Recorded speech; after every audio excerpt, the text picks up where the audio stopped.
What's good? What's good, y'all? This your boy GT Blanton coming at you with another short film, right? So, peep this.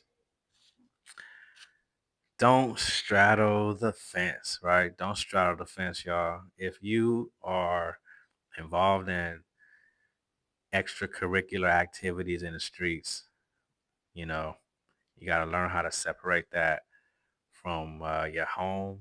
You know, you don't never bring that to you around your family and things like that if that's what you decided to do. I hope not.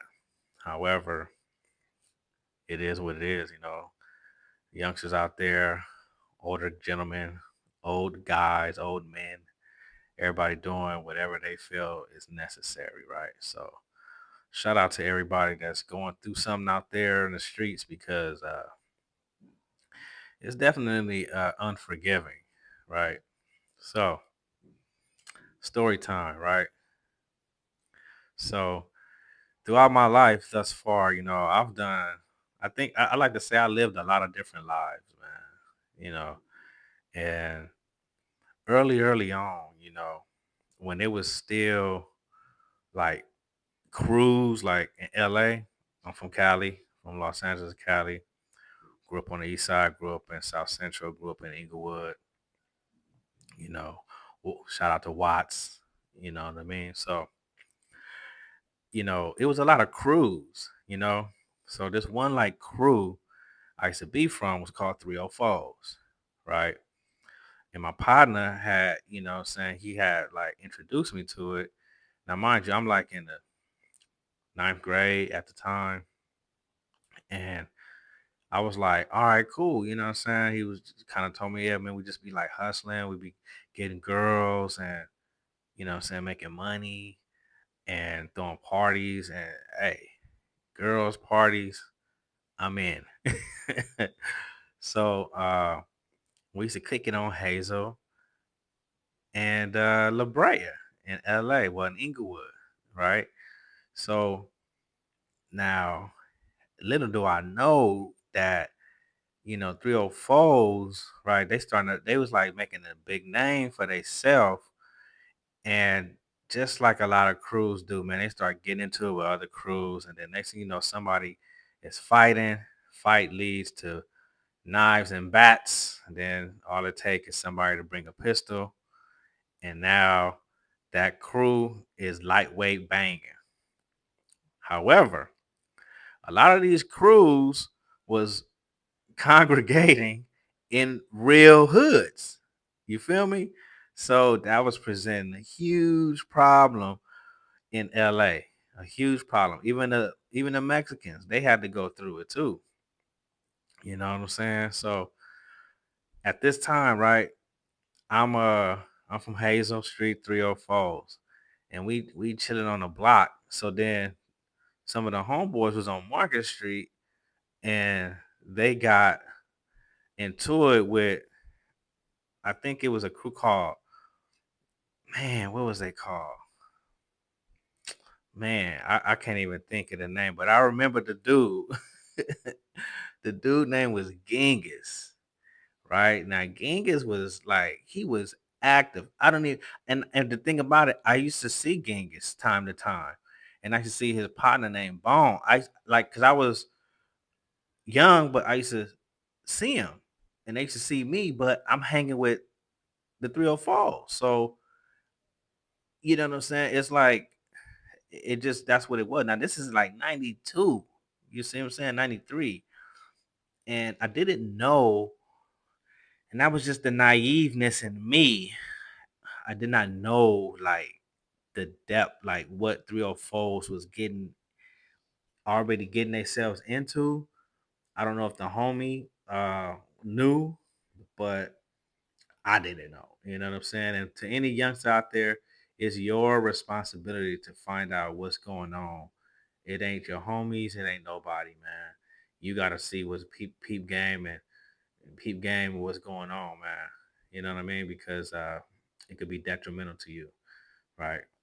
And at this present time, it almost was for me.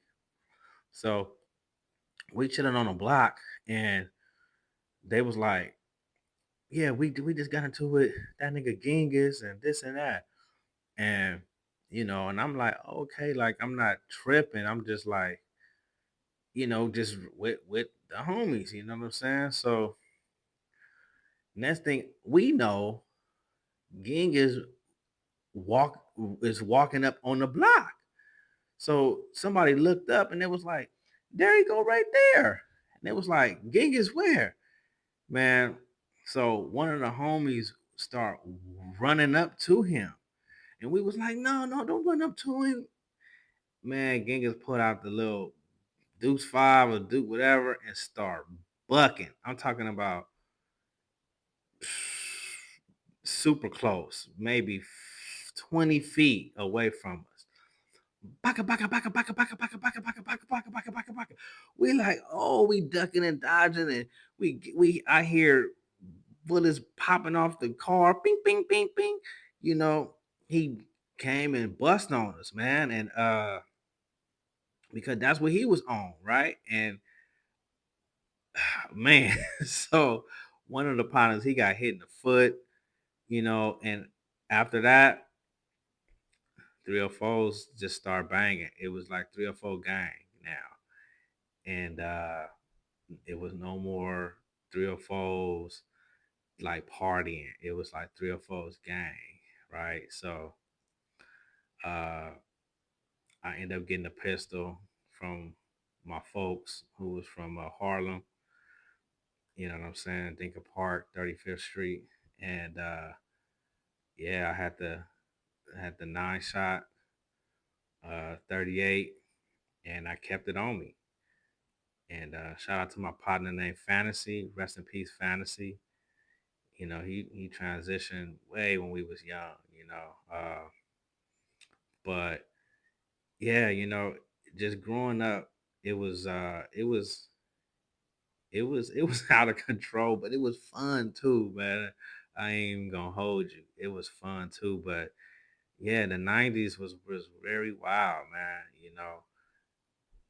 Yeah, it was pretty wild. But that's the story of how a crew, just a crew partying and all this, can just go within moments, man. Within moments, it could go from partying, kicking it, girls, to gang banging, selling dope, uh, and with the extras, to getting put on a real set, or your crew turning into a gang, and then that's a whole different thing, man. And you know, uh, there's this documentary I want y'all to check out. It's called Bastards of the Party. That woke my mind up in '07 when I found out about this movie. That movie and Zeitgeist. Those two movies got me on my journey of transformation, spirituality, and just being me, man, and seeing stuff for what it is, and tapping into being the leader that I am and the leader that you are as well. So, yeah, you know, my story in life is very complex, but I'm gonna just be giving it to you raw and uncut. And hopefully you could tune in, like and subscribe, share, and yeah, follow me on this journey, because it's a pretty dope story. You know, uh, I got me a book that I'm gonna be releasing called Life Inside a Locker. I already have an anthology book out. I'm a published author. All right. And it's called with the Good Brothers. You know what I'm saying? It's called A New Day's Resolution, because every single day is a new day's resolution. You don't gotta wait for January the 1st. So peace and love, y'all.